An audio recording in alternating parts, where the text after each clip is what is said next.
네, 이처럼 식품부터 생필품까지 유해 성분이 잇따라 검출되면서 소비자들의 불안감이 확산하고 있습니다. 화학물질 공포증이 우리 생활 깊숙이 파고들면서 다른 제품들은 안전할까 하는 우려마저 높아지고 있는데요. 네, 오늘 전문가 모시고 이야기 나눠보도록 하겠습니다.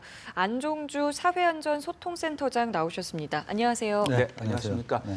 자, 먼저 살충제 계란 얘기도 좀 해보겠습니다. 네. 진원지 네덜란드에서 이 피프로닐 외에 제2의 살충제가 사용된 것으로 드러났다고 하더라고요. 그렇다면 우리나라에서도 어떤 다른 살충제 성분이 추가로 검출될 가능성이 있다라고 봐야 되는 겁니까? 예, 우리나라는 이미 이제 많은 살충제가 유럽에는 피프로닐이 문제됐었는데 저희들은 이제 처음부터 이제 피프로닐 외에 비펜트린이라는 게 나왔고 그 뒤에 해보니까 피다벤이나 에톡사졸, 뭐 플로페녹스론 같은 거 그리고 최근에는 DDT까지 문제되지 않았습니까? 네네. 우리는 이제 훨씬 더 많은 살충제들이 나왔고 그리고 기존에 14종에 대해서는 허용이 돼 있는 살충제들입니다. 그래서 지금 이제 어떤 살충제가 더 나오냐 이런 것이 중요한 것은 아니고 그런 살충제에 그것이 이제 계란에 어느 정도 있느냐, 기준치를 많이 넘느냐, 없느냐, 뭐 그런 것들. 또 살충제의 독성이 어느 정도 있느냐, 그것이 중요하겠습니다. 네. 이 계란에서 DDT가 검출되기도 했는데 이 DDT는 땅에 남아있던 오염물질이 이제 먹이사슬을 타고 갔다고 이제 얘기를 하고 있는데 이런 뭐 잔류성 오염물질에 대한 관리 기준은 현재 어떤 상황입니까? 네. 그 DDT가 이제 대표적인 이제 잔류성 유기 오염물질이라 그래서 우리가 팝스 그렇게 이야기를 하고 있습니다. DDT 말고도 다이옥신이나 그다음에 다이염소화 비페닐 뭐 이런 게 있는데 우리나라에도 약 14종에 대해서 규제를 하고 있습니다.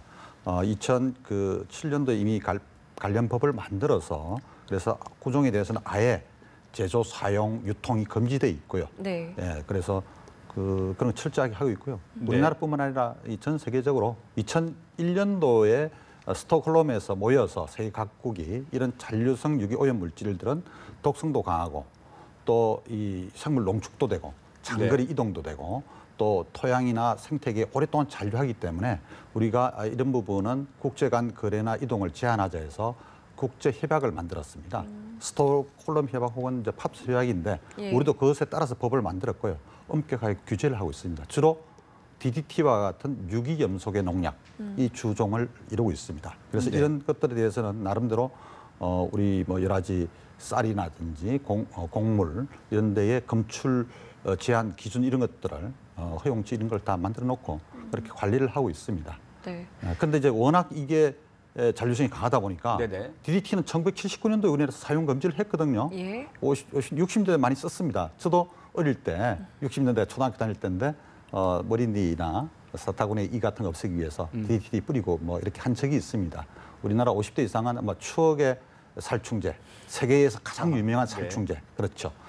그런데 이번에 이 계란에서 나온 것은 아마 그때 계란 그 농장 방목을 한 친환경 농장이었던 모양인데 과수원으로 쓰면서 아마 그때 가수의 벌레들 잡기 위해서, 해충들 잡기 위해서 DDT를 좀 많이 뿌렸던 게 아닌가.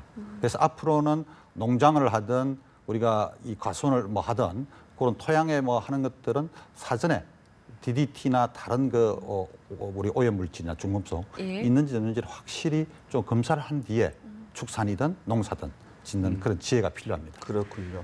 자, 이 계란 파무리채 가시기도 전에 이번엔 또 유럽산 간염 소시지가 논란이 되고 있습니다. 먼저 이 E형 간염 바이러스가 어떤 건지부터 설명을 좀 해주시죠. 네, 우리 시청자들께서도 B형 간염은 잘 아시죠.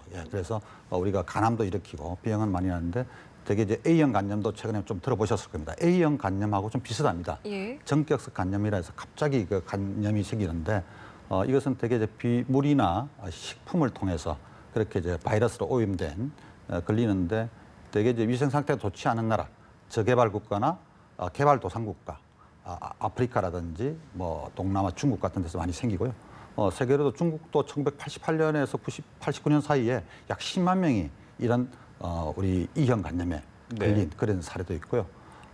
그런데 이제 위생만 잘하면 별 문제는 없는데 이번에 유럽에서 돼지 이런 게 이제 E형 간염에 걸린 이게 이제 사람만 그런 게 걸리는 게 아니고 동물도 걸리니까 그것을 원료로 해서 소시지나 이런 걸 만들었는데 완전히 익히면 문제는 없지만은 그러니까 가열 처리가 비가열 제품도 있으니까 이런 것들이 그 나라뿐만 아니라 또 우리나라에 수입된 것도 있고요. 네. 그래서 지금 문제가 되고 있습니다. 네. 네, 말씀하신 것처럼 수입을 할 때 특히 식품의 경우에는 이 검역 과정을 거치지 않겠습니까? 네, 다 검역을 하죠. 예. 예, 다른 뭐 수산물이든 우리가 농산물이든 축산물이든 하는데 그때 이제 그 기존에 정해진 검사 항목들이 있습니다. 예. 근데 지금까지는 이 형은 별로 문제된 적이 없으니까 네. 그냥 그 항목에 들어있지 않았던 거죠. 아. 그러니까 지금 이제서야 지금 우리 식품당국도 검역할 때 이형 바이러스가 있는지 없는지를 유무를 철저히 해서 네. 들어오겠다 했는데 이미 들어온 것은 어쩔 수가 없고요. 그런 부분은 이제 유통을 금지시킨다든지 뭐 추적 조사해서 그런 조치가 필요하겠습니다. 안 네. 그러면 이거를 충분히 익혀 먹도록 혹은 또 충분히 가열하도록 그렇게 이제 홍보를 해야 되겠죠. 네, 익혀 먹으면 괜찮다라고 또 방금 예. 또 말씀해 주셨는데 그렇다면 이게 어느 정도로 익혀 먹어야 되는 건지 그리고 익혀 먹으면 정말 괜찮은 건지 좀 걱정되는 분들도 계실 것 같거든요. 되게 이 특별한 경우 아주 특별한 경우를 제외하고는 되게 익히면 병원성 미생물 바이러스는 죽습니다. 이 바이러스도 한 70도에서 한 몇 분씩 있으면 됩니다. 그래서 우리가 뭐 잠시 살짝 데치거나 이러지 마시고요. 아, 예. 네. 또 소시지도 굵은 것도 있을 수 있지 않습니까? 그러면 조금 이제 시간을 더 10분씩 더 오래 하고 또 익히든지 우리가 구워 먹든지 할 때도 칼집을 좀 잘 좀 내서 아. 빨리 안까지 아, 속까지. 예, 속까지 익을 수 있도록. 근데 만약에 실제로 이제 이 제품이 유럽에서 온 제품이 문제가 되는 제품이었다 그러면 예. 뭐 아까워하지 마시고 버리는 게 좋겠죠. 아무래도 얼마 하지 않는 비용이니까. 예. 알겠습니다. 자, 그리고 식품에 이어서요. 생활용품의 안전 문제도 계속되고 있습니다. 먼저 생리대 유해성에 관한 이야기를 해볼 텐데요. 릴리안 생리대를 만든 이 깨끗한 나라에서는 SBC가 유해하지 않다 이런 주장을 했는데 먼저 SBC가 어떤 성분인가요? SBC는 이제 영어의 약자인데요. 예. 스티렌, 그다음에 부타디엔, 코폴리머 이걸 줄여서 네. SBC 이렇게 이야기를 하고 있습니다. 스티라는 성분은 우리 국민들이 잘 아실 거예요. 우리가 라면 컵 용기나 사발면 거기 이제 폴리스티렌. 예. 우리가 옛날에 뭐 스티로폴 이렇게 했는데 스티로폼인데요. 그 성분입니다. 예. 그것을 이제 두 성분을 합쳐가지고 아주 길게 비유를 하자면 이제 달량체라고 스티렌은 달량체 하나죠. 사람 하나고요. 그다음에 그것이 한 5, 6, 7명이 이제 깍지를 끼고 있는 것들이 이제 올리고모라고 그러고요. 폴리머는 그렇게 그 물질들이 서로 수백 개, 수천 개가 깍지를 끼고 있습니다. 그래서 폴리머는 되게 안정돼 있고 네. 유해성이 좀 없습니다. 그러나 이제 이번에 한번 조사를 해봐야 되고요. 네. 혹시 그 안에 폴리머 말고도 우리 지금 하는 달량체, 모노머나 올리고모가 있는지 또 지금 SBC 물질 말고 네. 또 접착 성분에 다른 또 우리 휘발성 유기화합물 성분이나 인체 해로운 성분이 있는지 없는지 뭐 이 부분을 철저히 조사를 해야만 네. 이것이 유해한지 아닌지 문제가 있는지 없는지를 가려낼 수 있을 것 같습니다. 그 전수조사 결과가 나올 때까지 좀 많은 분들이 걱정을 할 것 같거든요. 또 마땅한 대체품을 찾기도 쉽지 않을 것 같은데 어떻게 보십니까? 그렇죠. 우리 네. 과거에 저희 누이나 50년, 60년대 보면 면을 갖다가 삶아가지고 말려서 그걸 가지고 이제 뭐 반창고 붙여서 이렇게 생리들 옛날에 빨아 쓰고 그렇게 하긴 했는데 네. 지금 현재는 뭐 그럴 수가 없으니까 그러니까요. 또 이게 지금 여성 생리대 릴리안에만 문제는 아니고 아마 네네. 저는 다른 생리대도 비슷한 문제를 알고 있을 겁니다. 예. 그뿐만 아니라 어린이 기저귀라든지 지금은 이제 초고령 사회를 맞아서 어르신들도 예. 마찬가지로 이게 한두 번 쓰는 것들이면 큰 문제는 없습니다. 그러나 이것은 되게 이제 1년 내내 혹은 또 생리대 같은 경우는 30, 40년씩 써야 되는 것이고 어린이들도 몇 년씩 써야 되고요. 어르신들도 20, 30년 써야 되니까 좀 만성적으로 잠시 노출되는 것이 아니라 이렇게 길게 장기적으로 노출됐을 때 어떤 인체 영향이 있는지 네. 이것도 우리가 처음 맞이하는 우리 사회에서 처음 맞이하는 위험이거든요. 네네. 철저한 조사가 필요할 것 같습니다. 네. 자, 그리고 휴대전화 케이스에서도 유해 물질이 다량으로 검출됐다고 하는데 아직 우리나라에서는 이 휴대전화 케이스에 대한 안전 기준이 없다고 하는데 사실입니까? 예. 예를 들어서 제가 가지고 나온 게 이제 가죽 제품 휴대 이 케이스인데요. 예. 네. 가죽 제품의 어떤 그 유해 물질 기준 이런 건 있고요. 그다음에 어린이 제품은 워낙 중요하니까 어린이는 어른보다 훨씬 더 적은 농도의 유해 물질에 노출되어도 어른보다 훨씬 더 심한 또 일찍 질병에 걸려서 위험하니까 어린이 제품에 관해서는 안전특별법이 지금 마련돼 있습니다. 네. 네. 그러나 조금 전에 말씀하신 그런 우리 공산품의 경우는 되게 그런 이 실제 유해 물질의 안전성까지는 잘 우리가 하지 않고 있습니다. 예. 그래서 이번 기회에 보니까 그런 휴대폰의 장식품이나 이런 예. 데에서 금속 성분, 특히 그 중에서도 카드뮴 같으면 발암성 우리가 중금속이거든요. 또 니켈, 뭐 크롬도 마찬가지 발암성이고 해서 그런 것들을 좀 철저히 조사해야 되겠습니다.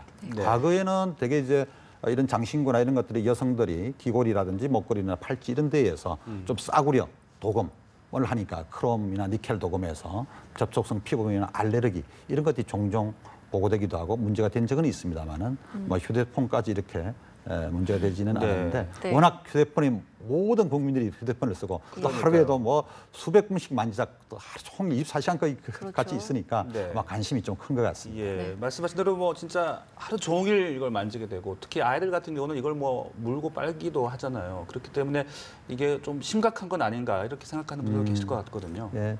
아니면 어린아이들이 이제 빠는 시기는 네. 되게 이제 태어나서 한 두세 살까지니까 그런 어린아이에게까지 이런 휴대폰을 줘서 빨게 하는 것은 부모가 그렇게 하시면 안 되겠죠. 아, 네네. 물론 이제 아직 요즘은 초등학생들도 다 휴대폰들 이제 가지고 다니고 그러시는데 되도록 휴대폰은 쓸 때만 가지고 좀 쓰도록 하고 그렇지 않으면 진짜 휴대를 하고 핸드폰, 소위 손에 잡고 있는 핸드폰이 안 되도록 좀 주머니에 넣고 있는 휴대폰 그리고 꼭 필요할 때만 통화하거나 문자 서비스를 하는 그런 습관이 중요하고 또 네. 쓰고 난 뒤에는 우리가 음식을 먹을 때나 일상적으로 다른 일을 할 때는 한 손들을 좀 깨끗이 씻는 습관 그런 것이 중요하겠습니다. 네. 자, 뭐 정부도 일단은 뭐 대책을 마련하고 있습니다만은 이렇게 뭐 식품이라던가 생활용품에 대한 어떤 안전 문제에 대해서 근본적인 대책이 좀 필요할 것 같다는 생각이 드는데 어떤 게 있을까요? 지금 이제 우리 국민들께서도 우리 뭐 얼마 전에 또 가습기 살균제 문제로 충격을 받았고요. 예. 또 이번에 이제 살충제 계란 때문에 뒤이어서 이 생리대 문제, 또 휴대폰 이 아주 이게 잇따라 거의 뭐 진짜 정신을 못 차릴 정도로 네네. 나오니까 네. 상당히 불안했던 그런 생활 우리 다 이런 일들이 어쩌다 한 번 있는 것이 아니라 일상생활에서 일어나는 아주 친숙한 생활 필수품으로 쓰던 그래서 문제가 생겼기 때문에 네. 불안이 클 텐데요. 그래서 앞으로 이제 어떻게 보면 중요한 것은 이런 제품을 만들어내는 기업이나 농장 주인 이런 분들은 그런 제품을 만들어내면 자기들이 망할 수 있다. 네. 이런 것들을 하고 소비자들도 각성을 하셔서 그런 제품을 만들어내는 기업에 대해서는 철저히 불매 운동을 좀 강하게 한다든지 하고 또 정부도 국민이 안심할 수 있도록 네. 이 사건이 생기면 사건의 원인이나 규명을 철저히 한 뒤에 그것을 토대로 해서 우리가 제도를 개선할 것은 제도를 개선하고 또 조직 개편은 조직 개편하고 인력을 또 더 보완할 것은 보완하고 그렇게 해서 한 단계 더 업그레이드된 선진형 우리가 화학물질이나 식품안전관리 네네. 이런 체계를 구축해야 되겠습니다. 네, 알겠습니다. 지금까지 안종주 사회안전소통센터장과 함께 말씀 나눴습니다. 오늘 고맙습니다. 네.